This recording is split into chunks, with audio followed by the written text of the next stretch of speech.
What's up, everybody, and welcome back to another episode of Toto on Podcast.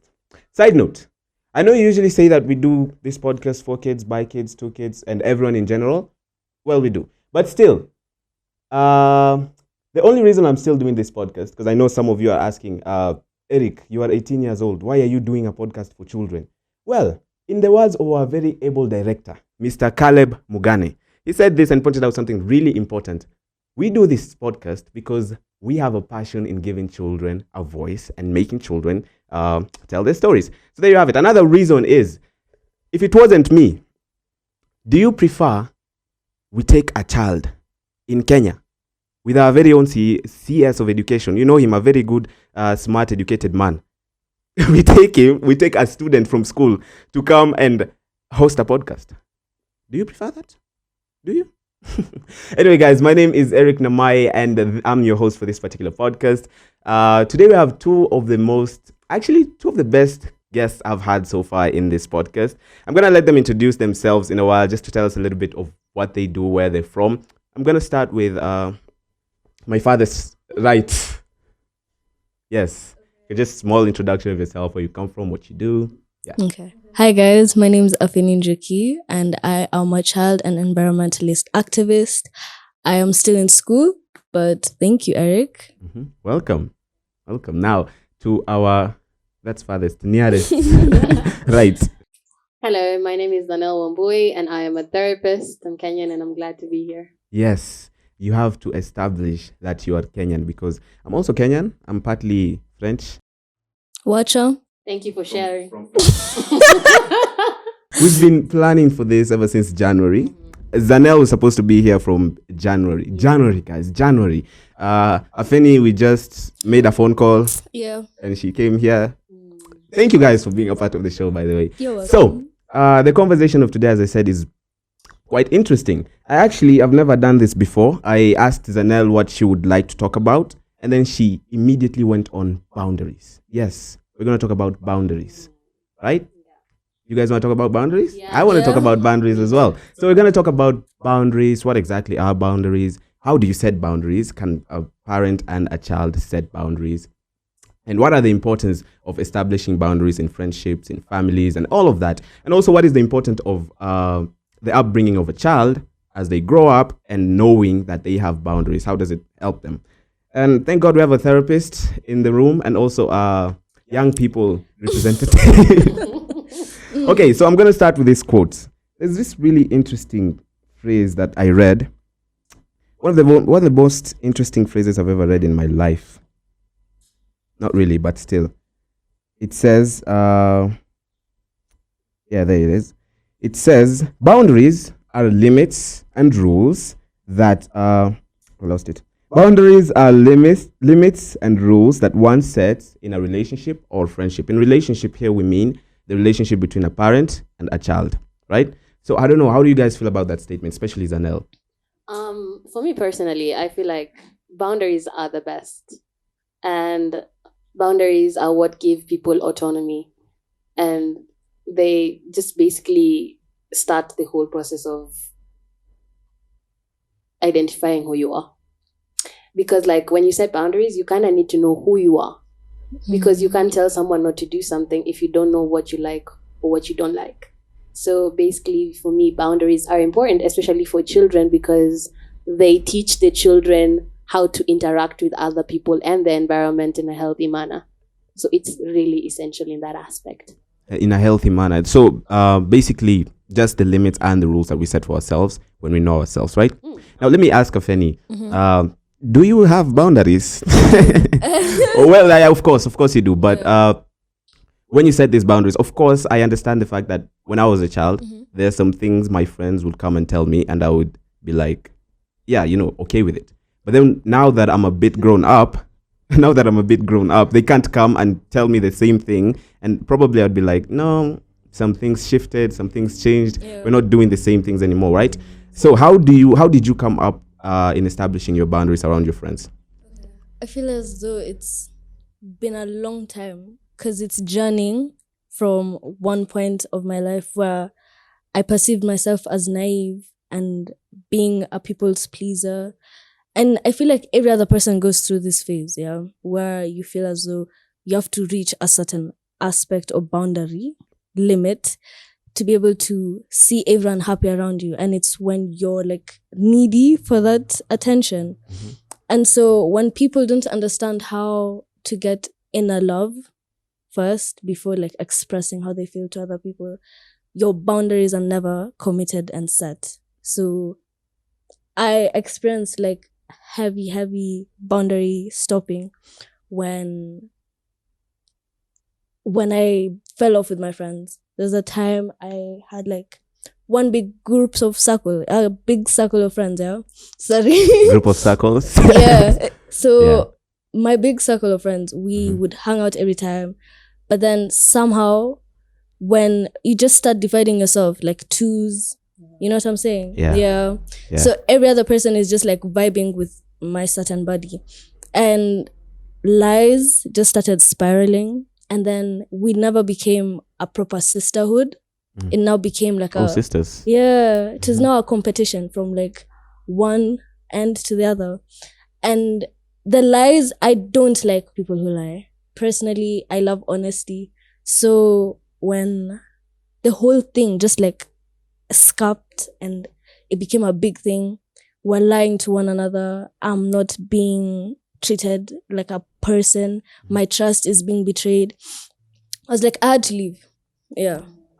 So me leaving was me setting my boundaries after not being heard. And I feel like sometimes it's perceived like a negative coping mechanism. Because every other person has their own judgment to my solutions. You know what I'm saying? Yeah. And actually interesting to say that you left, because I have a friend of mine. I asked her, so when somebody crosses your boundaries, what do? She says that I just ignore completely and we stop being friends. I personally, yeah, well, I mean, it's your opinion. Everybody has a perspective to life, but personally, I wouldn't suggest you leave for me, because you never know what comes in the future. You never know what happens in the future. And but if it was if it was like a toxic relationship or a toxic friendship, then I would understand the fact that you're trying to put yourself away from that. You're okay. When you respect yourself and then you stay somewhere in aspects of trying to talk it out, don't you think like repeating the same thing and then getting disrespected the same way each time, you're doing yourself more harm? You're the one who's ruining yourself. You're literally breaking yourself apart for the other person's pleasure. Good question. Yeah, let me answer. Let me answer that. Now, when it comes to that, when it's literally out of your control, you cannot control it anymore completely. Now that's when you switch friends. That's when you decide, I'm not going to be a part of this lot because, well, it's toxic for me. And once you are in a toxic environment, it's really hard to come back and you become toxic yourself, right? So yeah, if it reaches that point, then you can move on. And it's really interesting, Zanel, that a lot of parents don't know that these things actually happen. I don't know if they know. I don't know statistically. I haven't read, but still, I feel like they have no idea that actually children do have a life. Well, yeah, they do. Like, apart from, no, I'm trying to say, apart from, you knowing your child from school at home to church to the mosque, there's literally a life in between that parents are not usually aware of. You know that she just said she's separated from her friends. Did your parents know that? Oh yeah. Oh, they did? Oh yeah. Oh, you could have said no. No, it's because we were all close. Oh. So like the breakup was like also affected my mom. Oh. Yeah. Now there's a lot of. Oh yeah. Okay, now I can't say a lot because she said yes. Can I say something? Yeah. Okay. So I do have thoughts about what both of you have said. First and foremost being, I've seen a trait that happens when people share their stories just like she has. Now, like, she's sharing something that happened to her based on her experience and what she felt was necessary to do in order to like save who she was at that point, which is healthy, and I commend you for that. And you're sharing an experience in which you felt that it was necessary to hold on and still put in effort, which is valid in its own. But like the issue here is sort of like it being an advice session. You get? Yeah. Because now you're telling her, but like, what if? Because you never know. But that's the thing. Mhm. She You knew. never- Like, it's her experience. Yeah. And so, like, these are friends that she had, and she was like very strongly bonded together. And even outside of that, she made that hard decision because it's not easy. It's really not easy. I think, especially for like girls. Once you really connect with a girl or like a woman, that friendship is just because we tend to like really be honest about our feelings, our experiences. It's a sisterhood of sorts. So for you to be able to cut off that and instill a boundary to the point where it's not hard. Yeah. I think her saying, I'm not comfortable with this, I like honesty, was setting a boundary in itself. So it being violated was disrespectful from the friend to the point where, oh, I don't respect this, even though I know this is something that you value. And so to still continue is sort of disrespecting yourself. Yeah. Yeah. Well, you do know we have boys in the room. Now we can confirm. We can confirm. Do you guys, maybe you cannot see them, but I will tell you if they not. Do you guys get attached to other friends of yours that are boys? No, that's the answer. That's the answer right there. Okay. They don't. They don't. Well, you mentioned something interesting on healthy boundaries, and we all know that phrase of healthy boundaries lead to healthy relationships. And as I said, in relationships here is friends, family members, right? So, as per me, I know that a healthy boundary is when I can say no to a friend of mine when we're talking, or he suggests, or she suggests we do something, and I'm like, no, and we can still maintain that closeness and friendship together, even though I said no to her request, right? So I don't know what you guys view healthy and unhealthy boundary. Okay. I want to speak like from personal experience because I'd rather it not be like a lecture. Yeah. I think when it comes to a healthy boundary, the most important thing is like knowing what works for you. What works for you. Take, for example, my friends and I. So when my friends and I go outside to eat, we talk about a lot. We talk about like the relationships I'm having, be it like affection or romantic. And we can talk about work and my struggles, yes? But like the boundary there, there's a privacy boundary, which means that the things that we share in there are not to be shared outside. And they know that like with healthy boundaries, you've talked about healthy boundaries, making healthy relationships. And that's the gist of it, being able to communicate. I want this, whatever I say or whatever is said within this session is kept between us. And like it cannot be used against me at a later date. Because like I've come here to share with hoping for support, hoping for reciprocity. Like I'll share mine and you'll share yours. Yeah. And so that's literally communication, which is essential for a healthy boundary. But when you talk about negative boundaries, I don't know if there are any negative boundaries, but like I would say instead of negative boundaries, there could be a lack of boundaries. Lack of boundaries. Yes. And this would mostly, in my experience, be with regards to, let's say, people who you just met who want to be in your life. So you'll meet different people, and obviously depending on how you carry yourself, you could leave an impact to the point where they want to get close to you. And some people will be so fascinated and they'll be like, oh, tell me everything about you. And it's like, wait, comes slowly, you know? Yeah. So I think with regards to that, the lack of boundaries would be oh, y'all have never had that say.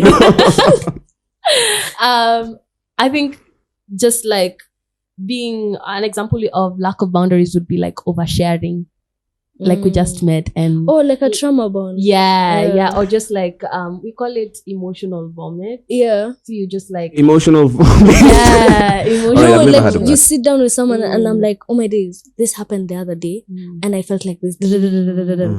And it's not necessary because we came to meet up just to talk about like a business meeting. But I saw a meme.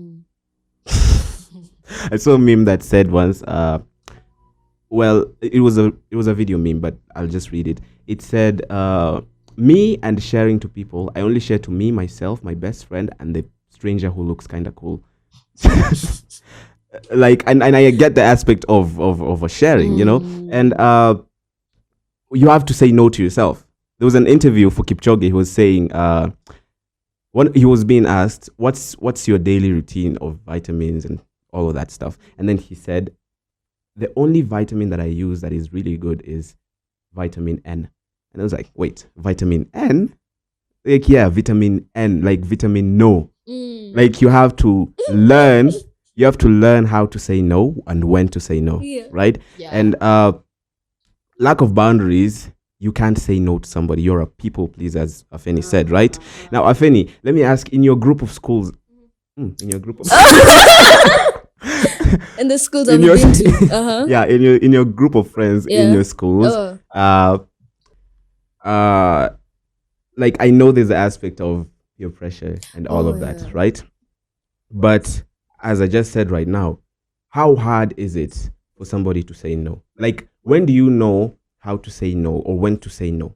You see what I did there? Yeah. When do you know how to say no? Okay, for me in school, it's a mix, because we're all different personalities integrated into one cluster. And like, every other person is different, because one person can be the funny one, the other one is like, I'm comfortable with you. So I don't want to say that every other person is one that I can say no to, because there are some friends that saying yes to is like a plus. We do great things together. Okay, pause. But like, the memories made from not saying no were worth it, you know? Yeah. But there are some that I just have to follow up and just say, no, I can't do this, because I'm already seeing the outcome and I know that the risk isn't worth it. So rather, the plan to it. The plan to it. Okay, like, rather, I've lost my words, but either way, saying no to some people in school is usually hard, because you know how school was. There's the popular kids, and then the apo katikati, and then the nerds, right? Wow. But the nerds are also cool. Can't lie. Yeah. But saying no to the cool kids, because you know they make you feel like, oh, I can do something. I feel seen. You see, they are giving me an opportunity to be a part of them and fit in with them. So like, a lot of times, like, going through high school in different sections, right? So Afeni, I'm sorry to interject you a little bit, but what about those? Because I'm aware, I've been in school too. I'm aware of those kids who, as you said, people pleaser, you know, and then you say that when you reject the cool kids, you know, you'll feel good. But there are those who, when a cool kid comes and when a cool kid comes and then they tell them, you know, join our club, let's go do this, let's go hang out, let's go, you know, whatever they say, right? They'll be like, oh my God, it's my time. The spotlights on all that stuff, right? So what about those? I don't know, Zanel, if you can answer that, and then yeah. Sorry, so your question was, if a cool kid... No, like, how would you advise a child who doesn't have boundaries, basically? Wow, that's a good question. I think it's really important to know yourself to start. Like, because boundaries, in essence, are there to make you feel comfortable with yourself and those around you. Yeah. So if it makes you feel uncomfortable, then it's probably violating your boundaries. So if you're able to assess that from the get-go, then you'd know what makes you comfortable and what makes you comfortable. And there's uncomfortable that leads to positive change, and there's uncomfortable that just makes you like retract, you know? And so if it makes you uncomfortable because to the point where, because, you know, situations like those, like saying no, like you don't want to do it, you really don't want to do it, but then you're just like, okay, now that, yeah. But you know, as much as sometimes it can be good, most of the times you'll really just not like yourself, because like when you say no, this is something that you would be uncomfortable doing on a daily basis. So if you can compare on a daily what you like doing and what you don't want to do, or what you're being convinced to do, that will help you assess to begin with what makes you uncomfortable. Knowing that and then practicing, because everything you learn through practice, right? So practicing, say no. So you all know about time, and we have to conclude. So I'm gonna finish up with this quote that I read, and I read it earlier, and it's something that stuck on my mind up until right now. It says, healthier boundaries bring about healthier relationships, in the context of the podcast right now that we're doing for children and between parents and children, the boundaries that they set. What do you guys feel about that? What do you feel about that, Sanel? I think that's very astute. It goes in line with a saying that goes, sometimes fences make the best neighbors, because generally the work of boundaries is to ensure healthier interactions with other people. And that's their purpose. So you knowing your boundaries helps you be able to communicate your boundaries, which then helps other people learn about you and how to treat you.